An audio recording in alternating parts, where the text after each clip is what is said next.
Bien, estamos de vuelta con Eduardo Fernández Arias. Eduardo es asesor senior del Banco Interamericano de Desarrollo y acaba de publicar este libro que se llama Cómo repensar el desarrollo productivo, donde habla sobre cómo países como Perú deberían adoptar una serie de políticas industriales. Estamos acá pues con Eduardo para conversar sobre este tema. Eduardo, ¿cómo estás? Bienvenido a Rumbo Económico. Muchas gracias. Eduardo, dime si me equivoco describiendo lo que ustedes proponen, pero ustedes plantean, porque el libro está escrito también por Gustavo Crespi y Ernesto Stein, que el Estado debería incentivar el desarrollo de ciertos sectores de la economía. ¿Eso es correcto? Bueno, este es un trabajo del banco, es la publicación insignia del banco, hacemos todos los años, y este año sobre políticas de desarrollo productivo, y el libro es bastante más que eso.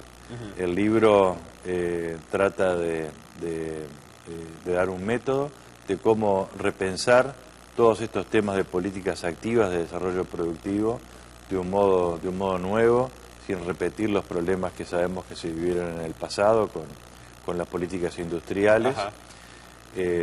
Y examinamos todo el panorama.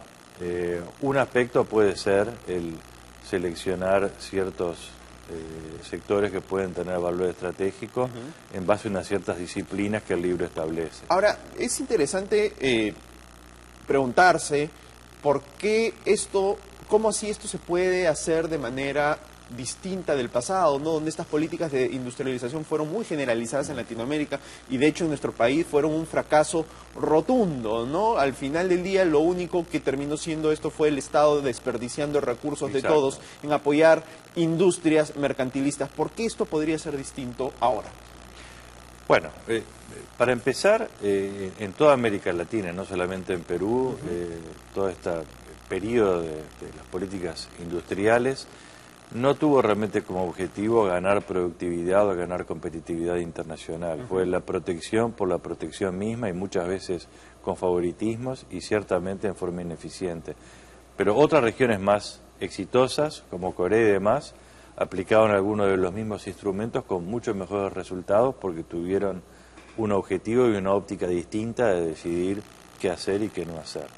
De manera que lo que es distinto ahora es justamente tener una manera más disciplinada de discernir las buenas políticas de las malas, y esto es exactamente lo que el libro plantea. El libro plantea una serie de pruebas que toda política debe pasar y las examina en cada campo y arriba conclusiones, y esto significa discontinuar muchas de las políticas que están hoy en día presentes, pero que no tienen realmente una justificación o no son las más adecuadas, y posiblemente al mismo tiempo ver nuevas posibilidades de aplicación de políticas productivas. Pero ahora, yo creo que la pregunta que muchas personas se hacen es ¿por qué el Estado, cómo así el Estado escogería a quién apoyar y a quién no apoyar? ¿Por qué en cambio no dejar que simplemente pues sean los consumidores con sus propias elecciones, ¿no?, los que decían, oye, el dinero va a esta empresa o este sector porque satisface bien mis necesidades, en vez de algún burócrata desde alguna oficina decidiendo el dinero va a este lugar porque a mí me parece que ahí debería ir? ¿Por qué apostar por la decisión del burócrata en vez de la del consumidor? Este no es un libro acerca de cómo apostar, ese es un aspecto dentro de muchos. Para empezar, ¿Pero no te parece que es el aspecto central si estamos hablando de que el Estado debiera apoyar ciertas industrias? Sí, pero el libro no es acerca de apoyar ciertas industrias. Dos planteos importantes. Uno no es acerca de la industria, estamos pensando en todos los sectores de la economía y el libro examina el caso de industrias primarias, por ejemplo, aparte de servicios y demás. Pero por volver a la pregunta, las tres pruebas básicas, la primera es determinar cuál es la falla de mercado que la política quiere atender. Y realmente esto muchas veces falla por la base, precisamente porque no existe una buena respuesta a esa pregunta. Si no hay una falla de mercado, partimos de la base de que el mercado asigna correctamente los recursos en general, salvo que haya alguna falla, y esta es la primera prueba, y esto corta... Ponnos un ejemplo, por ejemplo, de cuándo el Estado podría detectar una falla de mercado que justifique la aplicación de alguna política industrial. Bueno, por poner un ejemplo dentro de muchos que hay en el libro. Los temas de innovación, por ejemplo, son clásicos.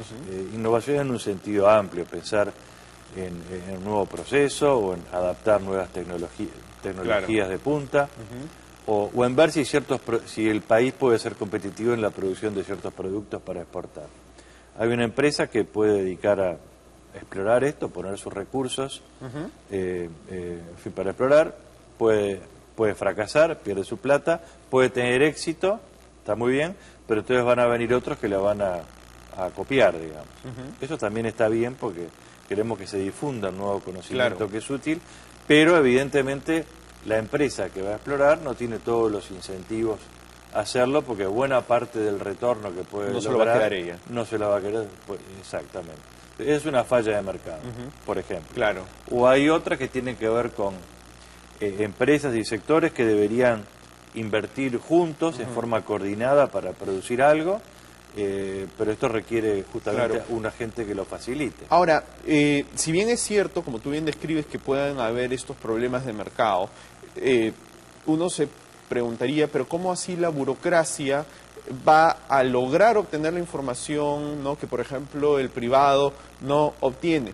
Por decir, ¿no?, digamos que, como tú dices, efectivamente no hay innovación en ciertas industrias por estas razones que tú explicas, ¿no? Pero ¿cómo de ahí el Estado decide que tiene sentido, pues, apoyar, no sé, el mejoramiento genético de los cuyes de crianza, ¿no?, o un sistema nuevo de riego para las alcachofas? ¿Cómo el Estado toma esas decisiones? Es un muy buen punto. Y tomemos tu ejemplo.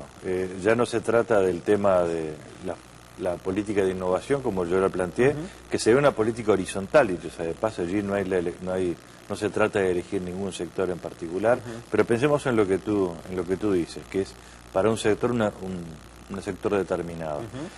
El libro le asigna una gran importancia a la colaboración público-privada, y entre otras cosas como método justamente para descubrir dónde están los cuellos de botella y dónde puede haber necesidad de insumos públicos, sea de regulaciones o de infraestructuras especiales o lo que fuere, que justamente permitan que un cierto sector fructifique. ¿A qué te refieres con colaboración pública-privada? Bueno, pensamos en que existan consejos o mesas donde participan agencias públicas que correspondan y representantes del sector privado, precisamente para poder descubrir en conjunto cuáles son los problemas y pensar también en las soluciones. Ahora, el problema no es que los privados, siempre que exista la posibilidad, pues, de tomar plata del dinero público, van a decir yo tengo una necesidad, y por otro lado el sector público no tiene realmente información sobre qué es lo que se necesita. O sea, no tienes ese problema. Exacto, práctico. sí, pienso que dio en el clavo, parece que hubiera leído el libro. Precisamente, por un lado, el sector público necesita la información que los productores privados tienen para poder hacer las cosas bien, definir políticas con acierto. Por otro lado, las perspectivas no son distintas. Y si bien el sector privado tiene un interés común con el público en soluciones que mejoren la productividad en general, también es cierto de que si hay un modo más fácil de hacer una mayor ganancia con simplemente una transferencia de rentas, cosas que no sean eficientes, también lo va a hacer. De manera que todo el tema está justamente en estructurar esa relación de modo que se alineen los incentivos y que haya balances precisamente para evitar eso. Hay varias ideas que el libro propone, y en el extremo, si no hay fortalezas institucionales suficientes para poder controlar este proceso, de pronto hay políticas más ambiciosas, digamos, o estratégicas, como las que mencionabas al principio, que no deben hacerse, hasta que estas capacidades institucionales no existan. O sea que el libro plantea ¿Tú crees que un país como Perú tiene esas fortalezas institucionales para tomar este tipo de políticas? Bueno, el libro no es acerca de Perú y yo tampoco soy un experto en Perú, no sabría cómo contestar eso con precisión, pero de todos los contactos que hemos estado haciendo en estos días, nosotros vemos que esa es una preocupación que existe bastante generalizada, de manera que si eso es correcto, de pronto valdría la pena más bien en abstenerse de ciertas políticas ambiciosas que tienen definitivamente esos riesgos que tú planteas, y más bien pensar en cómo estructurar y reformar instituciones para que permitan en un futuro justamente abarcar esto, ¿no? Ok, perfecto. Eduardo, muchas gracias. Gracias por venir al Rumbo Económico. Muchas gracias. Bien, nos vamos a una pausa y volvemos con el programa.